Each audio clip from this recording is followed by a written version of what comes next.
On regarde dans Acte 12. Ensuite, on a vu la libération. On a vu la libération incroyable de Dieu et la libération de tout ce qui rendait captif Pierre. Tout.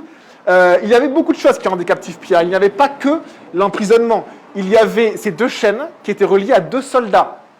Impossible de briser les chaînes, d'essayer de briser les chaînes sans que les soldats le voient et soient au courant. Il y avait également 2 autres soldats qui attendaient un petit peu plus loin dans la prison. Et dans la grande enceinte de la prison, il y avait une grande porte de fer, fermée à clé, infranchissable. Il aurait fallu un bélier pour défoncer cette porte de fer avec de nombreux guerriers valeureux, aguerris, pour essayer peut-être d'ouvrir cette porte. Eh bien, on voit que le Seigneur va délivrer Pierre de toutes ses oppressions et de tout ce qui le rend captif. Les 2 chaînes tombent, les soldats ne le voient pas, la porte de fer s'ouvre. Il n'y a aucune opposition. Il n'y a pas de combat. Il n'y a pas de bruit de fer contre fer. Il n'y a pas de bruit de guerre. La guerre a déjà été faite et il y a déjà un vainqueur. Et l'ange qui conduit Pierre, c'est un représentant du Dieu qui est vainqueur. Et c'est pour ça que devant lui, tout s'ouvre en fait. Que la victoire a déjà été accomplie, puisqu'il n'y a aucun bruit de guerre. La guerre a déjà éclaté et Dieu a vaincu. Dieu a vaincu en Jésus-Christ. Et alors, on en est au verset 11. Pierre pense qu'il rêve, pense que c'est un songe. Et vous savez que le Seigneur parle aussi par des songes, certains dans la parole de Dieu, d'autres aussi peut-être dans votre entourage peuvent témoigner qu'ils ont eu des songes, où ils ont comme été propulsés dans une autre réalité qui est très difficile d'exprimer. On voit ça dans Ézéchiel, on voit ça dans Jérémie, on voit ça dans certains prophètes qui expriment ce qu'ils ont vu. Ils ont tellement du mal à l'exprimer que nous-mêmes, sur le représentant, ça fait vraiment des films très très bizarres parce qu'on a du mal à voir les mots pour ça. Ils pensent qu'ils songent en fait, que c'est un songe. Et à un moment donné, ils réalisent que ce qu'il vit est réel. Pourquoi ? Parce que en fait, tout ce qu'il vit, en fait, c'est vraiment le même endroit dans lequel il est. Il sort de la porte de fer, par là où il était entré, il voit les marches, il sort, il est dans la rue, il réalise que tout ce qui s'est passé est réel, et l'ange disparaît. L'ange ne s'attarde pas pour prendre un café avec lui. Son but, c'était simplement de servir le Seigneur, de venir pour une tâche particulière et de repartir. L'ange est vraiment un bel exemple d'un serviteur de Dieu. Son seul but, c'est de servir et de repartir, tout simplement. Et alors Pierre, on en est là, on en est au verset 11, regardez, au verset 11, acte 12, revenu à lui-même, Pierre dit, maintenant je sais vraiment que le Seigneur a envoyé son ange et qu'il m'a délivré du pouvoir d'Hérode et de tout ce que le peuple juif attendait. Une délivrance totale. Et vous savez qu'on a une délivrance totale en Jésus. On a vraiment une délivrance totale. Et incroyable. Et alors maintenant, on continue à partir du verset 12. Du verset 12 au verset 17. On lit ensemble. Après avoir réfléchi, il se dirigea vers la maison de Marie, la mère de Jean, surnommé Marc, où beaucoup de personnes étaient réunies et priaient. Il frappa à la porte d'entrée et une servante appelée Rhode s'approcha pour écouter. Elle reconnut la voix de Pierre et, dans sa joie, au lieu d'ouvrir, elle courut annoncer que Pierre se tenait devant la porte. Ils lui dirent « Tu es folle !» Mais elle soutenait que c'était bien vrai. Ils dirent donc « C'est son ange !» Cependant, Pierre continuait à frapper. Ils ouvrirent et furent stupéfaits de le voir. De la main, il leur fit signe de se taire, et il leur raconta comment le Seigneur l'avait tiré de la prison. Il ajouta « Annoncez-le à Jacques et aux frères et sœurs. » Puis il sortit et s'en alla dans un autre endroit. Quand il fit jour, il y eut une grande agitation parmi les soldats. Qu'était donc devenu Pierre ? On prie. Seigneur, merci mon Dieu pour ta parole. Merci Jésus pour ton Église, nos frères et sœurs. Merci Seigneur. Je te demande vraiment que ce lieu soit un lieu ouvert, Seigneur, pour que des personnes puissent simplement venir écouter et repartir, qui se sentent libres de venir, de simplement écouter la parole de Dieu, vivre, expérimenter un moment d'église, expérimenter un moment dans la présence de Jésus-Christ. On te remet ces moments d'enseignement, que ta parole puisse simplement, Jésus, nous parler, qu'elle puisse être exposée de manière droite, fidèle et par la puissance de ton esprit. Merci Seigneur Jésus. Sois loué. Amen. Alors, on voit, après avoir réfléchi, Pierre est libéré de tout ce qui le rend captif par la puissance du Seigneur. Cette libération est presque fulgurante pour lui. Il pense qu'il songe et puis il réalise que c'est réel. Donc, c'est comme s'il revient à lui-même, verset 11, il revient à lui-même, revenu à lui-même. Et puis là, on voit qu'il se pose, qu'il réfléchit, qu'est-ce que maintenant je dois faire? Il est sorti de la prison, il ne sait plus trop. Il vient d'être réveillé il y a quelques minutes avant. L'ange l'a conduit au travers de toutes les embûches. Il est sorti. Il est dans la rue. Il fait nuit. Et là, il se dit, alors maintenant, qu'est-ce que je vais faire? Il réfléchit et on lit, il se dirigea vers la maison de Marie, la mère de Jean, surnommé Marc, où beaucoup de personnes étaient réunies à prier. On voit au verset 5, je l'ai déjà lu, Pierre était donc gardé dans la prison et l'Église adressait d'ardentes prières à Dieu pour lui. Et on sait que l'Église de Jérusalem se réunissait dans le temple et dans les maisons. C'est dit dans Acte 2, dans Acte 5. Et donc, l'Église qui se réunit, elle se réunit sûrement dans plusieurs maisons. Et là, il y a une maison particulièrement grande. Sûrement que cette femme qui s'appelle Marie avait une demeure assez grande. Parce que quand on parle d'une porte, ce n'est pas juste la porte d'entrée qui est là. Quand on frappe, en fait, ça donne presque sur la pièce où on est. Il faut penser à un mur d'enceinte, et plutôt à une grande demeure où on a une sorte de porche, de vestibule. On a la même représentation quand Jésus est en procès. On a la même porte, une porte, un vestibule, et Pierre et Jean essaient de rentrer, ils arrivent dans une cour. Et là, c'est un peu la même configuration. Donc, on pense à un mur d'enceinte, un porche avec une porte fermée, et de l'autre côté, il doit y avoir une cour avec plusieurs demeures, plusieurs pièces. Et il réfléchit et il se demande où aller, et il sait que dans la maison de Marie, l'église se réunit. Et donc, il veut rejoindre simplement l'église, ou une partie de l'église qui était sûrement réunie à plusieurs endroits. Et ce qui est très beau, c'est que l'église, à ce moment-là, il faisait nuit, c'était peut-être le soir ou même très tard dans la nuit. En fait, l'église, elle priait Dieu de manière ardente pour Pierre, tout simplement. Et alors, il se dirige vers cette maison. Et un détail peut-être vous frappe si vous avez déjà lu le livre des Actes, c'est qu'on parle d'un Jean surnommé Marc. Et ce Jean surnommé Marc, il va apparaître plusieurs fois dans les Écritures. Et notamment, il apparaît au dernier verset de ce chapitre. Regardez, chapitre 12, verset 25. Une fois leur mission à Jérusalem accomplie, Barnabas et Saul repartirent, emmenant avec eux Jean, surnommé Marc.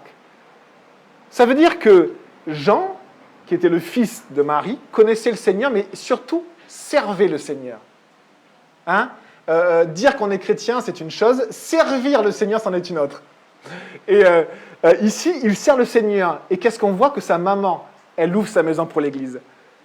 Et on voit que c'est une famille qui sert le Seigneur. Ce n'est pas juste une personne. Pensez à tous les versets où Dieu nous donne des promesses sur les familles. Il y en a de tellement belles.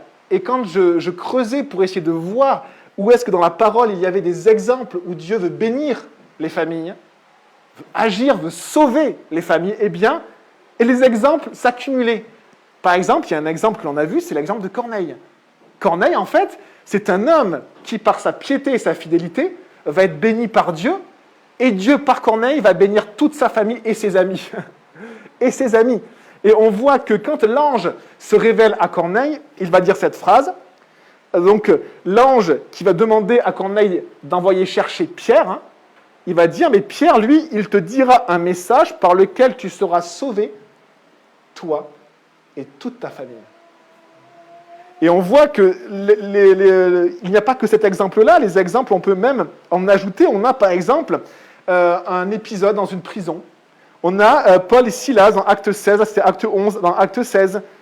Un geôlier qui voit que ses prisonniers s'enfuient, donc il veut se tuer. C'était malheureusement la règle, si on laissait un prisonnier s'échapper, on méritait la mort, donc il veut se tuer. Paul et Silas lui disent surtout, ne te fais pas de mal parce qu'on n'a pas bougé. On est libéré, mais on n'a pas bougé. Et lui, toute sa vie s'écroule comme un château de cartes. Il se met à genoux et il dit à ces deux personnes un peu bizarres, ces chrétiens-là, et il leur dit, mais qu'est-ce qu'il faut que je fasse pour être sauvé? Et qu'est-ce que Paul et Silas répondent ensemble? Ils disent, crois au Seigneur Jésus et tu seras sauvé, toi et ta famille. Savez-vous qui étaient les responsables de l'église de Jérusalem? Il y avait les apôtres, il y avait des anciens et il y avait les frères de Jésus. Ça veut dire que dans la famille de Jésus, Jésus est venu dans cette famille et l'annonce de bénédiction a été faite à Marie, tu porteras le Messie dans ton sein. Mais par cette bénédiction, Dieu voulait aussi bénir toute la famille de Marie. Les frères et les sœurs de Jésus connaissaient le Seigneur et servaient le Seigneur. Combien d'exemples montrent que Dieu donne des promesses pour les familles. Et quand Dieu appelle une personne, c'est parce qu'il vous aime. Quand il veut vous sauver, c'est parce qu'il vous aime, mais encore plus. Il veut vous bénir, il veut vous sauver, mais il veut aussi bénir toute la famille de la personne. Il veut toucher toute la famille de la personne. C'est le cœur de Dieu, c'est l'amour de Dieu. Il veut toucher pas simplement une personne, mais la personne et toute sa famille. Et encore plus. Et alors, au verset 13, on voit « Il frappa à la porte d'entrée, et une servante appelée Rhode s'approcha pour écouter. » Rhode, ça veut dire rose ou rosier. On donne le même prénom actuellement. Je ne sais pas si vous connaissez des personnes qui s'appellent Rose dans votre entourage. En tout cas, Rhode, ça veut dire rose. Et cette personne, elle est servante. Elle est attachée à la maison de Marie. Marie, c'est sa maîtresse. Et du coup, son seul travail, c'est de servir et d'obéir aux ordres de sa maîtresse. Il y avait des esclaves et des serviteurs à l'époque. Et regardez ce qui se passe. Elle reconnut la voix de Pierre et dans sa joie, au lieu d'ouvrir, elle courut annoncer que Pierre se tenait devant la porte. Il va vraiment se passer quelque chose où on se dit, mais vraiment, Dieu a de l'humour.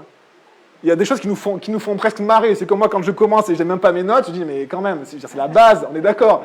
Et là, on entend Rhode, en fait, écoute, s'approche pour écouter. Elle sait que c'est Pierre. Au lieu d'ouvrir, mais tends ta main, ouvre. Eh bien, elle court dans l'autre sens et elle va annoncer à tout le monde. Et à côté, il y a Pierre qui frappe. Là, oh, les copains, ouvrez-moi. C'est incroyable. Mais Dieu nous enseigne par cet épisode. Il nous enseigne vraiment parce qu'il va montrer, il révèle des choses aussi.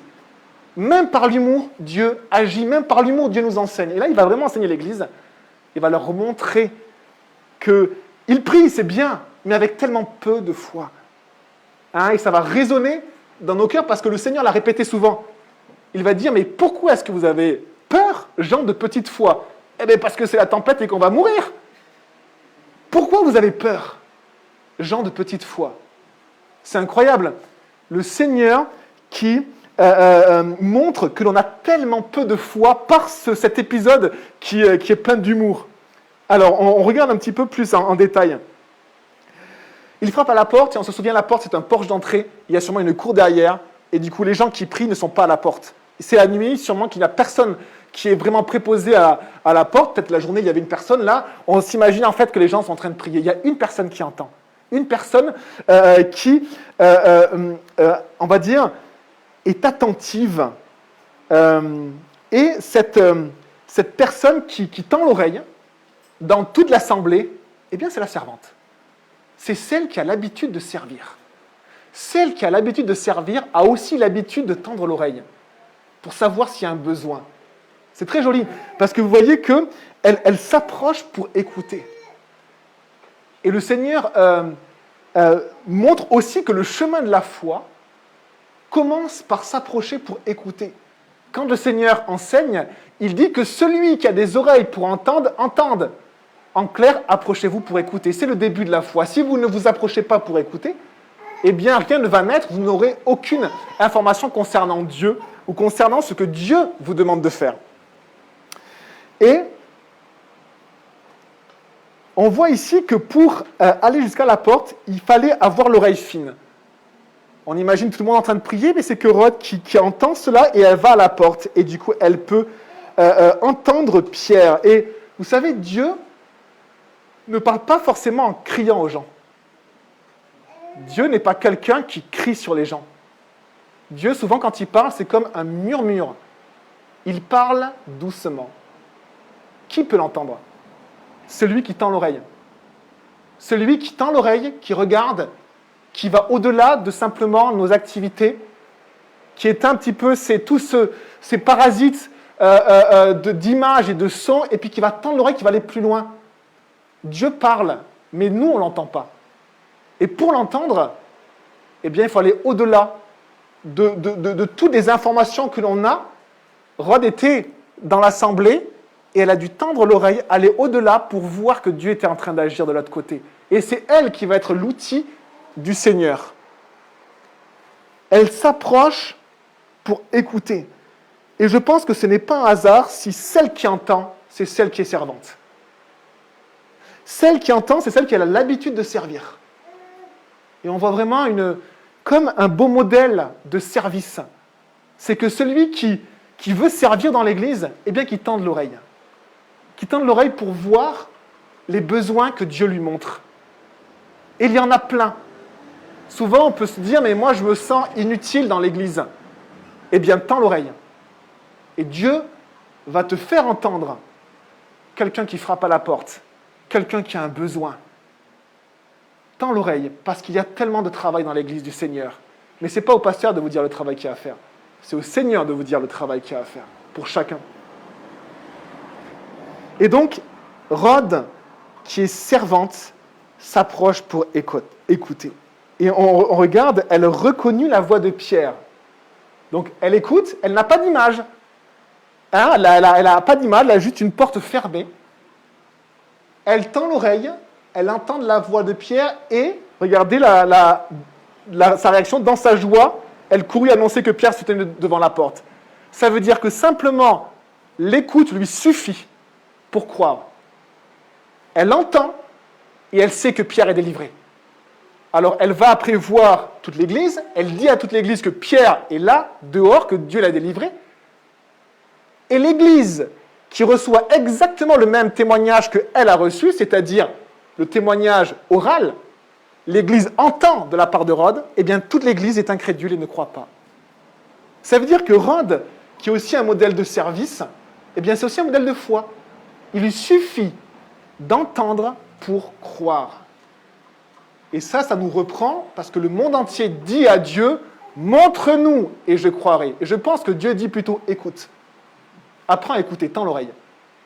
Tais-toi. Tends l'oreille. Parce que je parle. Depuis que tu es né, je parle. Avant que tu sois né, je parle. Je parlais à tes parents, je te parle toi, mais tu n'entends pas.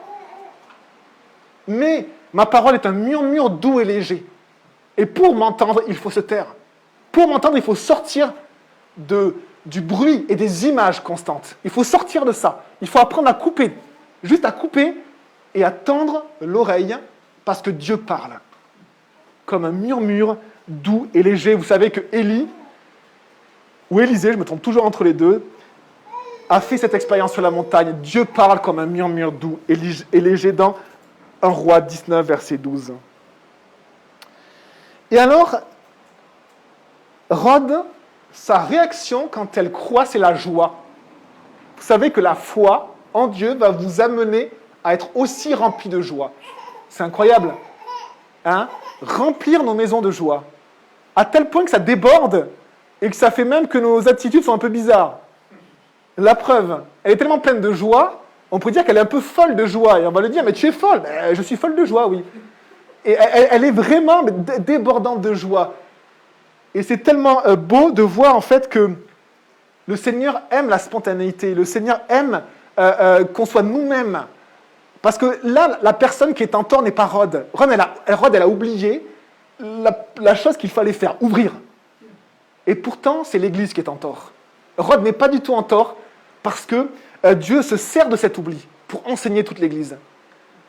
Mais c'est l'Église qui est en tort. C'est l'Église qui, elle, va raisonner. L'Église, elle raisonne. Elle se pose, elle regarde et elle raisonne. Rod, elle entend, elle croit, elle est pleine de joie. Et au lieu d'ouvrir, elle courut annoncer que Pierre se tenait devant la porte. Et on va voir la suite.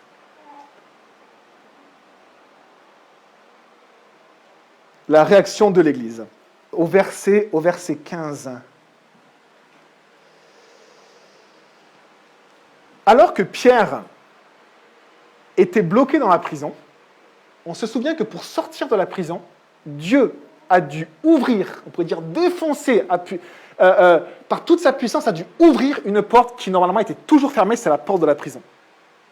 Pierre arrive devant l'église, la porte d'une église devrait être toujours ouverte, et la porte de l'église est fermée et ne s'ouvre pas. Vous imaginez cet enseignement de Dieu? Il va le montrer à l'église. Dieu a ouvert la porte de la prison, mais la porte de l'église reste fermée. Et les chrétiens sont à l'intérieur, bien entre eux.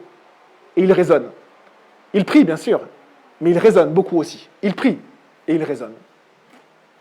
Et ça nous montre vraiment une situation qui nous interpelle parce que Pierre a été confronté à la puissance de Dieu, tout s'est ouvert devant lui, et maintenant il est confronté à l'Église. Et ce qui va bloquer Pierre n'est pas la prison, puisque Dieu va l'en faire sortir. Ce qui va bloquer Pierre, c'est l'Église. Et on voit la réaction, il lui dit « Mais tu es folle ». La foi, croire, c'est une folie. Croire que Dieu est puissant pour guérir, c'est une folie. Croire que Dieu est puissant pour sortir Pierre de la prison, c'est une folie. Croire que Jésus est le Fils de Dieu, qu'il est Dieu venu en chair, c'est une folie. Que Dieu est mort, qu'il est ressuscité, c'est une folie. Croire, c'est une folie. Rhodes, elle croit, et l'Église est incrédule. Quand on dit tu es fou, c'est l'incrédulité. L'insensé a dit dans son cœur, Dieu n'existe pas, dans les psaumes. Le fou, c'est celui qui ne croit pas. Le fou, c'est celui qui ne croit pas en Dieu. Et là, c'est l'Église qui est folle. L'Église ne croit pas, alors que Dieu agit avec puissance. Tu es folle. Et ça m'amène à vous citer deux exemples de foi. Deux exemples de foi. Il y a un premier exemple, et si vous voulez le prendre, vous pouvez le prendre avec moi. C'est dans Matthieu. Vous pouvez tourner les pages de votre Bible dans Matthieu 8. Matthieu, au chapitre 8, c'est quelques livres avant, et au verset 20-23. Et Matthieu 8, au verset 23, on voit que Jésus monta dans la barque et ses disciples le suivirent. Soudain, il s'éleva sur le lac une si grande tempête que la barque était recouverte par les vagues. Et lui, il dormait. Les disciples s'approchèrent et le réveillèrent en disant « Seigneur, sauve-nous, nous allons mourir. » Il leur dit « Pourquoi êtes-vous si craintifs, hommes de peu de foi ?» Alors il se leva, menaça les vents du lac et il y eut un grand calme. On voit ici que le Seigneur, c'est lui qui a emmené ses disciples dans la barque. Puisque les disciples, ils ne voulaient pas forcément aller dans la barque, ils voulaient juste suivre Jésus. Mais Jésus est allé dans la barque. Alors les disciples sont allés dans la barque. Et la tempête est arrivée. Et alors les disciples sont dans la tempête. Parce qu'ils ont suivi Jésus. Et quand il se passe cette tempête, eh bien forcément, tout le monde était branlé. Hein, les Israélites, en plus, étaient d'assez mauvais navigateurs. Hein, ce n'était pas du tout les Phéniciens de la ville de Tyr ou de Sidon qui étaient des commerçants extraordinaires, qui avaient des navires incroyables qui parcouraient tout la Méditerranée et même au-delà. Les Israélites, eux, ce n'étaient pas les navigateurs, ils se cantonnaient à la terre. Et pour eux, le domaine de la mer, c'était un peu le domaine de Satan, le domaine de l'abîme. Et ils sont sur cette mer, au milieu de la mer, au milieu de l'abîme. Et la tempête se déchaîne. Mais le petit détail qui fait toute la différence, c'est que c'est parce qu'ils ont suivi Jésus qu'ils vivent la tempête. Parfois, on vit des tempêtes parce qu'on s'éloigne de Dieu, comme Jonas. Jonas a vécu aussi une tempête. Ça nous a été rappelé dimanche dernier par Ben. Et Jonas a vécu une tempête parce qu'il s'éloignait de Dieu. Mais là, ils vivent une tempête parce qu'ils suivent Jésus. Et vu la réaction de Jésus, eh bien, c'était normal. C'était complètement normal. Calmez-vous, c'est normal de vivre des tempêtes et de penser qu'on va mourir. Très étonnant, mais c'est la réalité spirituelle de la vie chrétienne. Et le Seigneur enseigne, et la réaction des disciples était légitime pour nous, mais elle était folle pour Jésus. Parce que les disciples auraient dû avoir foi. Jésus était avec eux. Expliquez-moi, comment une barque pourrait-elle sombrer si celui qui a créé les cieux et la terre et la mer est à l'intérieur de la barque? Comment est-ce possible? C'est impossible. Et Jésus leur dit, mais pourquoi est-ce que vous êtes si craintifs? Parce que c'est terrible ce que l'on vit. Parce que c'est la tempête. Parce qu'on voit la mort approcher, la maladie approcher, on vit des choses tellement difficiles. Et Jésus répond, vous êtes des personnes qui ont une toute petite foi. Alors une toute petite foi, les amis, ça suffit pour être sauvé. C'est ce que le Seigneur dit. Le Seigneur, il dit, il suffit d'une foi grosse comme un grain de moutarde. Le grain de moutarde, c'est la plus petite des graines. C'est-à-dire, vous avez le grain de blé, eh bien vous divisez ça par 20 ou par 50, et vous avez un petit grain de moutarde, c'est un petit point dans votre main.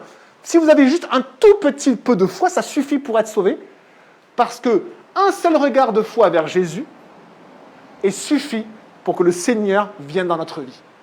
Un appel, un cri vers Jésus, le Fils de Dieu, qui est mort, qui est ressuscité. Juste un regard, ça suffit. Le brigand sur la croix l'a montré. Souviens-toi de moi quand tu rentreras dans le paradis. Tu viendras avec moi dans le paradis. Aujourd'hui même. C'est magnifique ce que Jésus lui dit, pour dire un regard de foi. Par contre, le Seigneur veut nous amener beaucoup plus loin que simplement un grain de foi.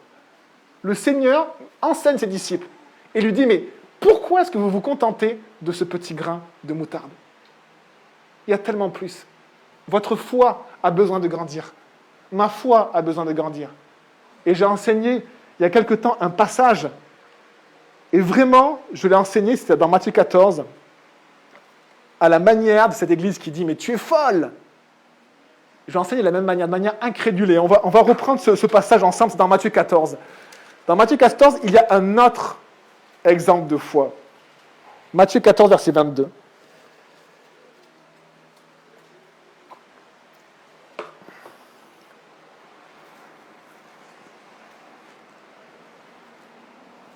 Aussitôt après, c'est-à-dire après avoir bossé toute la journée, avoir vécu des miracles incroyables, mais surtout avoir bossé, il fallait distribuer tous les pains qui étaient multipliés par le Seigneur à 5000 personnes. Vous imaginez, les 12 gars, ils avaient dû gérer une foule de 5000 personnes. Ils étaient juste éreintés. Le Seigneur, le soir même, leur dit, aussitôt après, Jésus obligea les disciples à monter dans la barque. Ça veut dire qu'ils n'avaient pas trop envie. Et à le précéder sur l'autre rive pendant qu'il renverrait la foule. Verset 23, quand il l'eut renvoyé, il monta sur la montagne pour prier à l'écart, et le soir venu, il était là seul. La barque se trouvait déjà au milieu du lac, battue par les vagues, car le vent était contraire. Et le témoignage de Marc nous dit qu'ils avaient beaucoup de peine à ramer, car le vent leur était contraire, ça veut dire qu'ils avaient de la peine à avancer. Il leur manquait quelque chose pour avancer. Et on voit au verset 25, à la fin de la nuit, Jésus alla vers eux en marchant sur le lac. Il a fallu attendre toute la nuit. Quand les disciples virent marcher sur le lac, ils furent affolés et dirent c'est un fantôme. Et dans leur frayeur, ils poussèrent des cris. Un peu la même réaction d'incrédulité. C'est fou de voir ça. Et si Jésus peut marcher sur ce lac, sur cette eau, il n'y a qu'une seule raison. C'est que c'est Dieu qui le fait marcher sur l'eau. Parce que ce n'est pas le raisonnement humain, ce n'est pas la technologie humaine. Il n'avait pas de barque, il n'avait pas de planche, il n'avait rien. Ce n'est pas la puissance des hommes, c'est uniquement par la puissance de Dieu, c'est-à-dire c'est uniquement par la foi. Jésus, il est à l'aise sur les eaux parce qu'il marche par la foi. Et toute la barque est complètement stupéfaite, elle a même peur de celui qui marche uniquement par la foi. Jésus leur dit aussitôt, verset 27, « Rassurez-vous, c'est moi, n'ayez pas peur. » Et regardez ce bel exemple.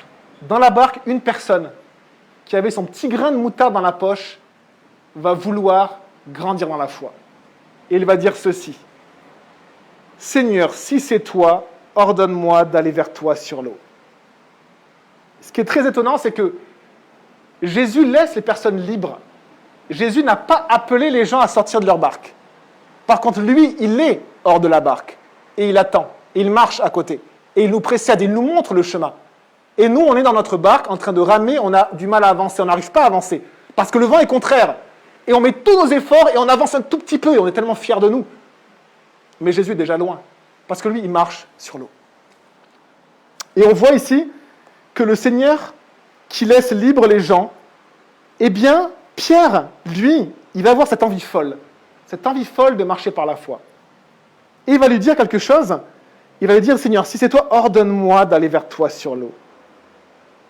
Et je crois que ce qui caractérise la foi, c'est de sortir de tout ce qui nous retient et qui fait notre sécurité, notre barque, notre sécurité financière, notre sécurité, notre maison. Hein, on se sent en sécurité, on met souvent beaucoup d'argent à la banque et après on se demande, bon voilà, on en a beaucoup, mais on en veut toujours plus, parce qu'on a l'impression qu'on aura plus de sécurité. Et on a quelque chose de matériel, mais on en veut plus, parce que ça, plus on a, plus on se sent en sécurité. Et la démarche de foi est inverse. La démarche de foi, c'est justement dans votre barque où on a mis toute notre sécurité, c'est de voir que Jésus, lui, il n'est pas dans la barque. Il n'est pas dans tout ce que je me construis et tout ce sur quoi je m'appuie dans ce monde, il est en dehors. Rien à voir avec tout mon raisonnement, tout mon modèle humain.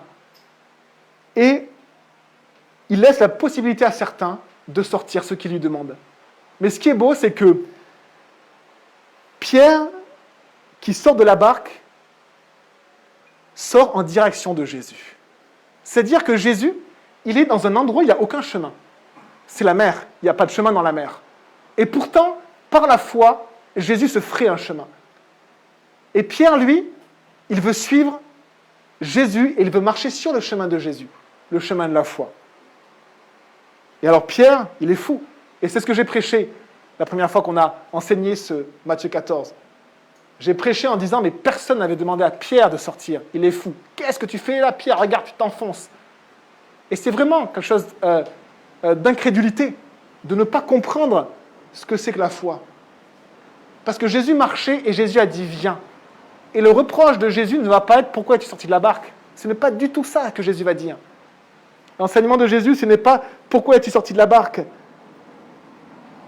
On lit, donc verset 29, Jésus lui dit, viens. Pierre sortit de la barque et marcha sur l'eau pour aller vers Jésus. Et ensuite, mais voyant que le vent était fort, il eut peur, et comme il commençait à s'enfoncer, il s'écria, Seigneur, sauve-moi. Aussitôt, Jésus tendit la main, l'empoigna et lui dit, homme de peu de foi, pourquoi as-tu douté? Jésus reproche à Pierre, pas d'être sorti de la barque, mais d'avoir douté. Et je crois que Dieu nous montre, en tout cas, 2 enseignements sur la foi. La foi dans la tempête, Jésus est dans ta barque. La foi où Jésus marche sur l'eau, et moi je suis dans la barque de ma sécurité, de tout ce sur lequel je me base, et Jésus est complètement en dehors de ça. Il me dit, tu veux faire un pas de foi? Sors de ta barque. Sors de ta barque. Par contre, on voit que la foi n'enlève pas le vent. La foi n'enlève pas le vent. Pierre sort, il y a du vent. Par contre, la foi n'enlève pas non plus Jésus. Jésus reste là. Jésus, il est là. Et c'est l'objet de la foi. C'est en suivant Jésus que Pierre a ses jambes qui sont fermes. Et c'est au moment où Pierre arrête de regarder Jésus qu'effectivement, il commence à avoir peur. Il réalise que c'est un truc de malade. Que c'est complètement fou. Que c'est vraiment quelque chose d'insensé. Mais la foi est une folie. La foi est une folie. On reprend le texte de Actes au chapitre 12. Alors, ils lui dirent, tu es folle. Ils sont donc incrédules, comme moi, comme cette église. Tu es folle. Pourquoi tu dis ça? Que Pierre est délivré, c'est impossible. Mais elle soutenait que c'était bien vrai. Alors là, soit il y avait un psychiatre dans l'assistance, peut-être, pour essayer de faire une petite consultation gratuite à Rhodes, soit ils sont obligés de réaliser que Rhodes a bien entendu quelque chose. Ils sont bloqués. Hein. Quand on a un miracle devant soi, on est un peu bloqué. L'incrédulité nous empêche de croire. Alors, ils dirent alors, c'est son ange. Très intéressant. Très intéressant cette croyance chrétienne, qui vient d'un verset, qui dit, Matthieu 18, verset 10, « Gardez-vous de mépriser un seul de ces enfants, de ces petits, car je vous dis que leurs anges dans les cieux voient continuellement la face de mon Père qui est dans les cieux. » Il y avait une croyance à l'époque, dans le premier siècle de l'Église, je pense qu'ils croyaient qu'à chaque personne était attribué un ange. Mais ce n'est pas dit en fait dans la Bible. Il est juste dit que les anges protègent, voient effectivement les enfants et voient vos enfants et œuvrent pour les protéger et pour leur salut. Ça c'est vrai. Il y a des anges dans le monde invisible, dans le monde spirituel, qui est un monde réel, mais ce n'est pas le monde physique, qui œuvrent pour protéger. Plein de choses ne se sont pas passées parce que ces anges-là étaient là. On le saura peut-être au ciel, mais le Seigneur œuvre, ses serviteurs œuvrent, les anges œuvrent. Par contre, il n'est jamais dit qu'on a chacun un ange en particulier et qu'à un moment donné, peut-être il y a un ange qui aura même notre voix et tout ça, c'est un raisonnement. Ce qui est très, très intéressant, c'est que face à l'incrédulité, l'Église, elle construit des raisonnements. On est tellement bon pour construire des raisonnements. L'Église est en train de débattre. On a Rhodes qui est plein de foi et plein de joie, on a l'Église qui débat et plein de raisonnements. On fait la même chose avec beaucoup de choses, de situations aussi très actuelles. On débat et on raisonne. Alors que le Seigneur nous montre que le chemin qui lui plaît, c'est le chemin de la foi. Ce n'est pas le chemin du raisonnement, ce n'est pas le chemin du débat, mais c'est le chemin du raisonnement. Parce que nos raisonnements sont comme un château de cartes. Les raisonnements humains sont comme un château de cartes. Et la foi balaye le château de cartes. La seule chose qui n'est pas un château de cartes et qui est puissante et qui est un surraisonnement et une surparole, c'est la parole de Dieu. Mais quand nous, on rajoute sur la parole de Dieu, c'est un château de cartes que l'on construit. Et là, le Seigneur, par cet épisode plein d'humour, va enseigner l'Église pour balayer ce château de cartes. Et on voit la suite dans le verset suivant. Cependant, Pierre continua à frapper le pauvre Pierre. Ils ouvrirent et furent stupéfaits de le voir. La porte qui devait être ouverte était fermée, c'est la porte de l'église. La porte qui devait être fermée, la porte de la prison, était ouverte. Dieu l'avait ouverte. Et Dieu enseigne aussi à son église que prendre le chemin de la foi ensemble, sortir de nos barques, c'est aussi ouvrir les portes. Les portes de nos maisons, les portes de nos appartements et les portes de nos églises. Ouvrir les portes. La foi fait cela. La foi, elle va vers l'extérieur. Elle va vers la mer. La mer, elle est dans la rue d'Oron. La mer, elle est dans votre rue à vous. Elle va jusqu'à chez vos voisins, jusqu'à vos collègues. Et l'Église, elle a tendance à se recroqueviller, à se replier sur elle-même. C'est une tendance peut-être très humaine, peut-être très chrétienne, je ne sais pas. Mais en tout cas, l'Église, elle se replie. Qu'est-ce que fait la foi? Elle ouvre les portes. L'homme, il débat, il raisonne. Mais dans nos raisonnements, ce que nous ne réalisons pas, c'est que nos raisonnements, en fait, ferment les portes et éteignent la foi. Et la foi va au-delà. La foi, elle ouvre les portes et elle fait confiance à Dieu. Quelle réaction a la puissance de Dieu? Eh bien, l'Église est juste stupéfaite. Et c'est juste dommage parce que Rhodes, elle a plus qu'été stupéfaite, elle a été pleine de joie. La joie, vous savez, c'est comme la louange. On est tellement heureux de ce que le Seigneur a fait. Et le Seigneur nous le dit, il nous dit dans Job 36, verset 24, « Souviens-toi de célébrer la grandeur de Dieu, la grandeur de son activité. Souviens-toi de le faire. Quand tu vois la puissance de Dieu, soit dans la création, souviens-toi de célébrer le Seigneur. Tu vas être rempli de joie.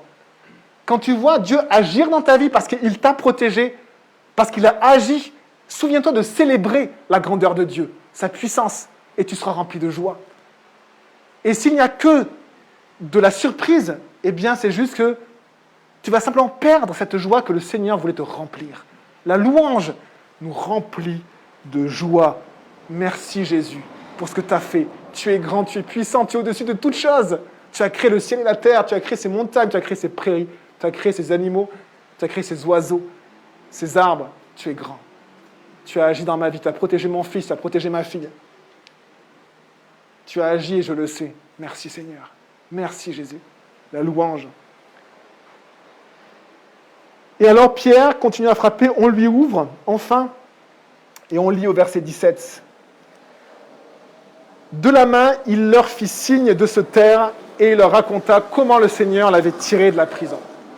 C'est un peu triste parce que l'Église, au lieu de se réjouir, eh bien, elle débat, elle est incrédule, elle parle, oui c'est Pierre, c'est pas Pierre, oh là, c'est incroyable, et Pierre leur dit, taisez-vous.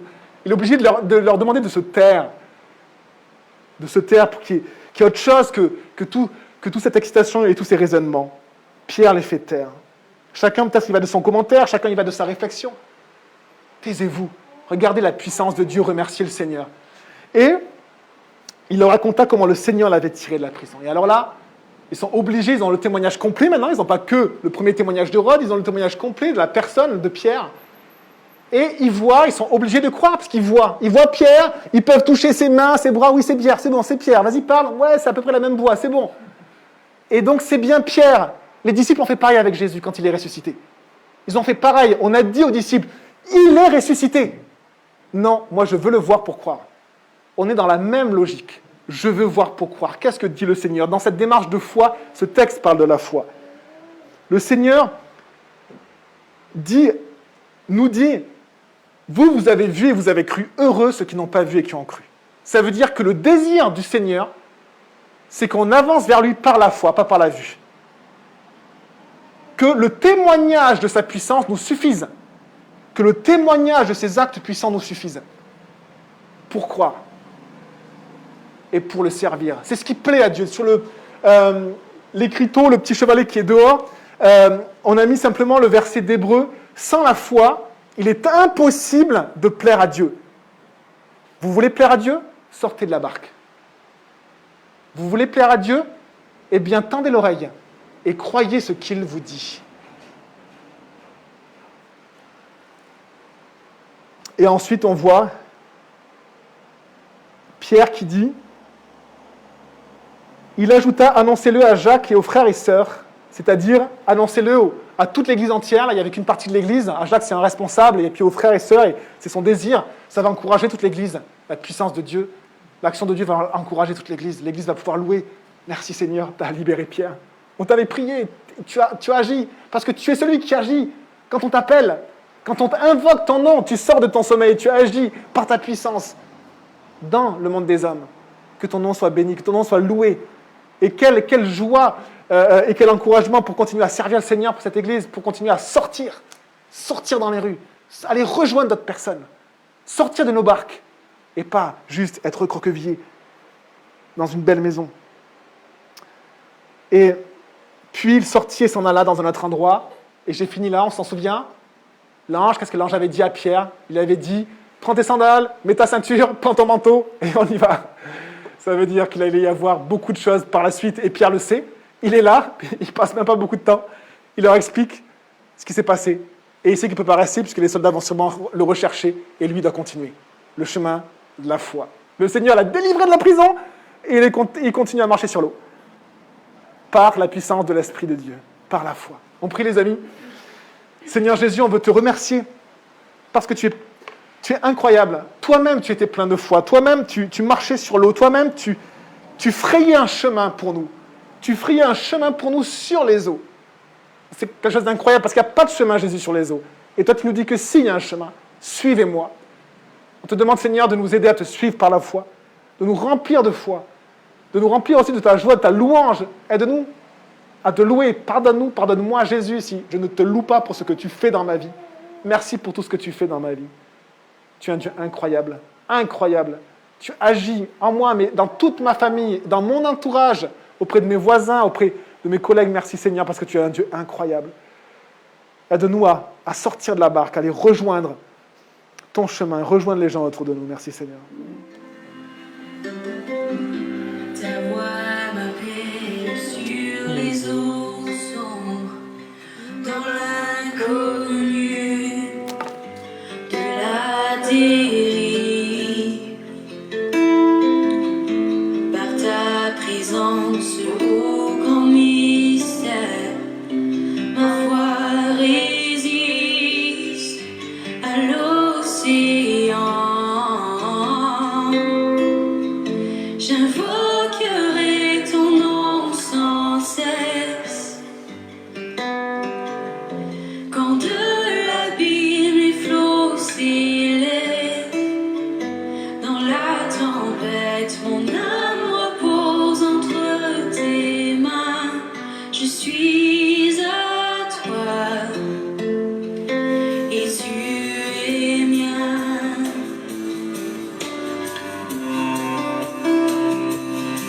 Oh, oui, tu es mien. Ta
je suis à toi et tu